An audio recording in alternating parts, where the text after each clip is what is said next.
한 무리의 병사들이 고르디움 안에 들어섭니다. 그들은 전쟁의 승리를 기원하기 위해 곧장 제우스 신전으로 향했습니다. 이 신전에는 한 농부의 수레가 놓여 있었습니다. 수레를 자세히 보니 한눈에 보기에도 범상치 않은 매듭이 매여 있었는데, 고르디움에서는 이 매듭을 푸는 사람이 전 세계의 왕이 된다는 전설이 있었습니다. 이 이야기를 들은 한 사내가 허리춤에 차고 있던 칼을 뽑아 그대로 매듭을 향해 내리쳤습니다. 순간 절대 풀리지 않을 것만 같았던 매듭이 힘없이 바닥으로 곤두박질 쳐졌습니다. 신전에는 정적이 흘렀고 지켜보고 있던 병사들은 환호성을 질렀습니다. 그가 바로 알렉산드로스 대왕입니다.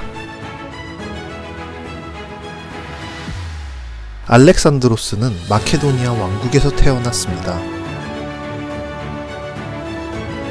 마케도니아 왕국은 그리스와 알바니아 국경 근처에 세워진 나라로 그리스인들은 그들을 발바로스라고 불렀습니다. 당시 마케도니아 왕국 필리포스 2세의 어린 아들이었던 알렉산드로스는 세상에서 가장 위대하다고 평가받는 과학자이자 철학자인 아리스토텔레스에게 교육을 받았습니다. 알렉산드로스는 16세 때부터 아버지를 따라 전쟁에 나갔고 18세에는 홀로 군대를 지휘해 카이로네이아 전투에서 승리하고 그리스를 정복합니다.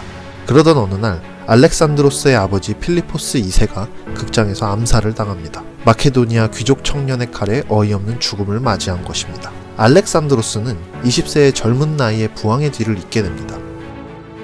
그런데 젊은 알렉산드로스가 왕이 되자 그를 우습게 본 그리스의 도시국가들은 마케도니아에 반항하기 시작했습니다.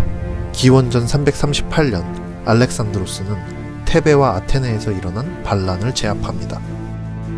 그는 동맹국을 차례로 격파하고 그리스의 지배권을 확립했습니다. 이렇게 그리스 도시국가들의 독립시대는 끝이 났고 그리스는 역사상 처음으로 하나의 국가가 되었습니다. 알렉산드로스가 왕위에 오른 지 2년 후 그는 소아시아 원정에 떠납니다. 에게해를 지나 터키에 상륙한 마케도니아군은 페르시아군과 잇따른 전투를 벌이게 됩니다. 마침 페르시아군은 소아시아 북부 제레이아에 결집해 있었습니다. 그곳에는 이전에 필리포스 2세의 원정군을 격파한 경험이 있는 멤논이라는 장군이 있었습니다. 그는 마케도니아군이 만만치 않다는 것을 알고 초토전술을 주장하였으나 페르시아의 지휘관들은 전공법으로 그들을 격퇴해야 한다며 멤논의 말을 묵살합니다. 결국 그라니코스 강에서 두 병력이 마주하게 됩니다. 그런데 페르시아군의 주력이었던 기병대가 둑 위에 배치되면서 기동력을 상실하자 마케도니아의 중장 보병들에게 학살당하기 시작합니다. 승패는 기울었고 결국 전투는 마케도니아군의 압승으로 끝이 났습니다. 이 전투에서 승리한 알렉산드로스의 인기는 그야말로 절대적이었고 사람들은 알렉산드로스를 영웅으로 여기고 받들었습니다. 마케도니아군은 진군을 멈추지 않았습니다. 본격적인 정복전쟁의 시작이었습니다. 알렉산드로스는 이수스 전투에서 다리우스 3세의 막강한 군대를 무찌르고 티루스 도시에서 다시 한번 전투를 벌입니다. 그러나 티루스 도시에서의 전투는 쉽지 않았습니다. 견고한 성벽과 뛰어난 방어 전술 탓에 함락까지 무려 7개월이란 시간이 걸린 것입니다. 우여곡절 끝에 티루스를 넘은 마케도니아군은 이집트로 남하하게 되었고 알렉산드로스는 그곳에 알렉산드리아라는 국가를 세웁니다. 이집트에서 돌아온 알렉산드로스는 다시 한번 대대적인 페르시아 정벌을 준비했습니다. 기원전 331년 다리우스 3세는 끌어모을 수 있는 모든 병력을 총동원해 가우가멜라로 향했습니다. 그는 압도적인 전차 군단을 앞세워 마케도니아군을 맞이하는데요. 그의 전차 군단으로도 마케도니아의 팔랑크스를 막아낼 수는 없었습니다.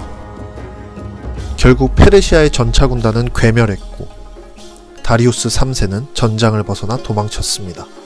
마케도니아군은 가우가멜라 전투에서 다리우스 3세를 격퇴하고 페르시아의 옛수도 바빌론을 지나 박트리아와 소그디아나를 평정했습니다. 찬란했던 페르시아 제국이 그 막을 내린 것입니다. 페르시아를 정복한 알렉산드로스는 이번에는 인도로 향했습니다. 당시 알렉산드로스는 겐지스강 맞은편에 위치한 마가다국의 존재를 알게 되었고 이를 정벌하려 했으나 지나는 데만 무려 1년이라는 시간이 소요되는 티르 사막을 만나게 됩니다. 알렉산드로스는 결국 사막을 넘지 못하고 병력을 돌려야 했습니다. 기원전 323년 수도 바빌론에 돌아간 알렉산드로스는 다시 한번 원정을 준비합니다. 그런데 안타깝게도 알렉산드로스는 말라리아로 추측되는 병에 걸려 33세의 비교적 젊은 나이에 생을 마감하게 됩니다. 알렉산드로스는 유럽과 아시아, 아프리카 세 대륙을 잇는 방대한 제국을 건설하는 전무후무한 업적을 세웠습니다. 알렉산드로스의 군사적 업적은 창대했으나 그보다 더욱 주목받는 것이 있습니다. 원정과 함께 그립스 문화가 빠르게 세계로 전파되었다는 것입니다. 알렉산드로스가 대제국을 건설하는 과정에서 태어난 헬리니즘 문화는 훗날 로마 문명의 기틀이 되어 찬란하게 꽃을 피웁니다. 지금까지 수많은 정복전쟁에서 단 한 번도 패하지 않았던 불멸의 영웅 정보강 알렉산드로스의 이야기였습니다.